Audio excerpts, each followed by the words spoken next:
Laughing by Brianna Bright. My friend Kaz is an adventurous type. As a child, his parents were constantly taking him on epic family vacations that made my summer trip to the zoo pathetic in comparison. Mountain climbing in Sweden, tours to the Grand Canyon, jungle hikes in the South America.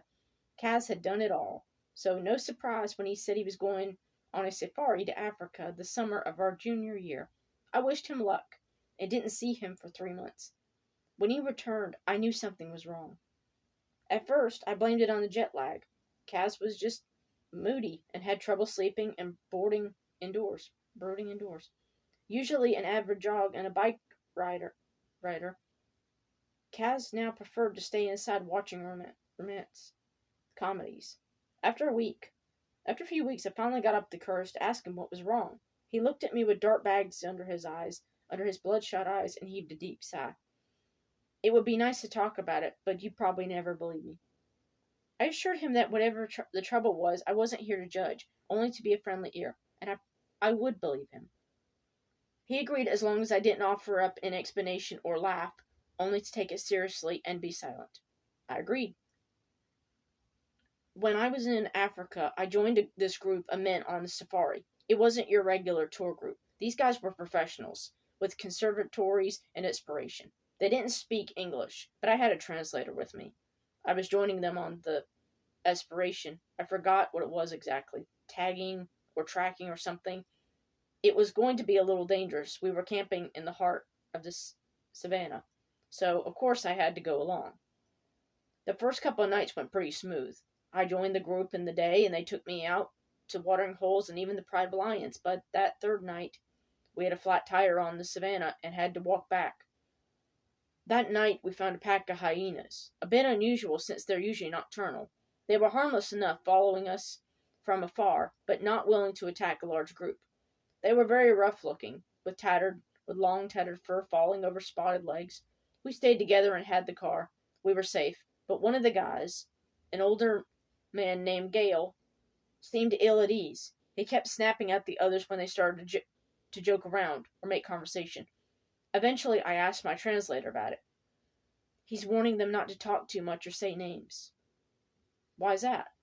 The translator asked Gale, who looked at me, and sourly answered. The young man laughed as he spoke. It's an old superstition. He's nervous about the hyenas. He says they're listening, and that we shouldn't reveal too much about ourselves, especially our names. Why? Why? They listen, Gale answered to me himself in broken English. They listen, he answered me himself in broken English. Before he could continue, one of the younger men, Sias, started to laugh. Asa started to laugh. He pointed to the old man and yelled his name out in the plains. Gale looked like he was going to hit him. Then Absi pointed at me and started yelling my name as well.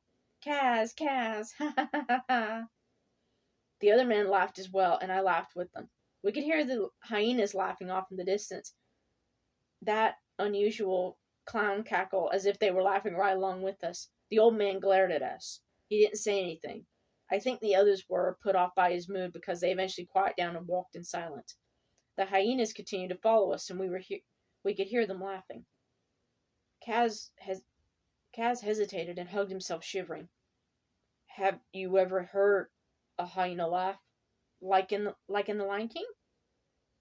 Kaz shook his head. Like a person's laugh. Like somebody faking it. Almost like they're copying you. A animal that's trying to sound human.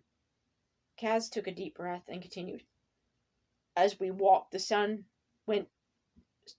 started to go down. I'll never forget how supernatural it felt. How quickly it seemed to disappear. We were still, so far from camp. The group lit up real torches with fire to scare away the animals, to scare away any animals. They said the hyenas were still following us, and they would get more aggressive at night. Once in a while, I would hear one of them chuckle.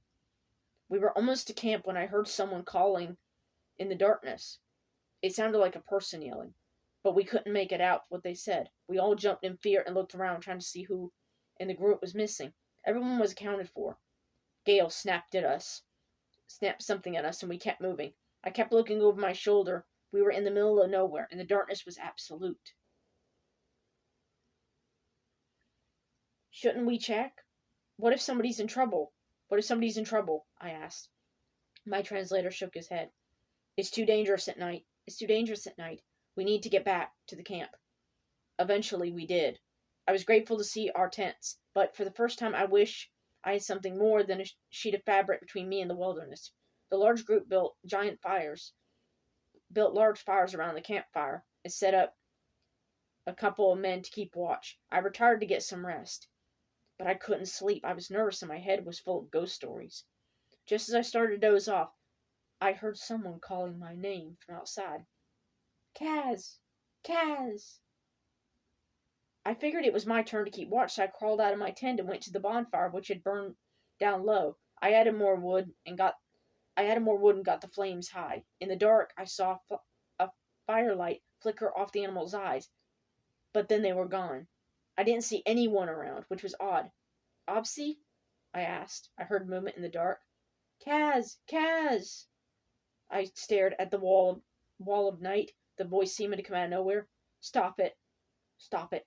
I knew he couldn't understand me, but I had made my tone warning clear enough. Kaz! The voice called for help, and I was reluctant to leave the safety of the campfire, but something was off. I couldn't place the voice. Was it Obsi? Was it Gale? Kaz! The panic rose inside as I started to go after it, forgetting my doubts. At this point in the story, Kaz hesitated. He looked at me, sweating and shivering. Obsi saved my life. Was there something behind you? Obscene was behind me. He grabbed my shoulders before I could run out in the darkness, and when I turned around, his eyes were wide, and he looked very scared. I stared at him in shock. Then I looked back at the darkness. Kaz! I heard the voice one last time from the darkness, teasing me from the shadows, and then I heard it, laughing. That mad little laugh. Obscene and I woke everybody else up frightened. We did a head count, but everybody was there. No one was missing. We all stayed up together that night, close to fire, not moving or sleeping until the sun came up.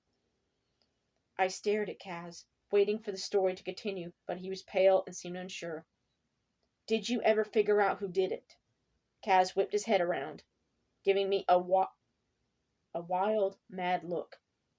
The hell do you think was doing it? I heard them every night after that, calling my name from the dark, laughing at me. I could still hear them, even though I'm back home, laughing at me in my nightmares. Kaz trailed off, shuddering. They were listening. They heard my name, and they tried to trick me, so that I would come to them. Laughing by Breanne Bright.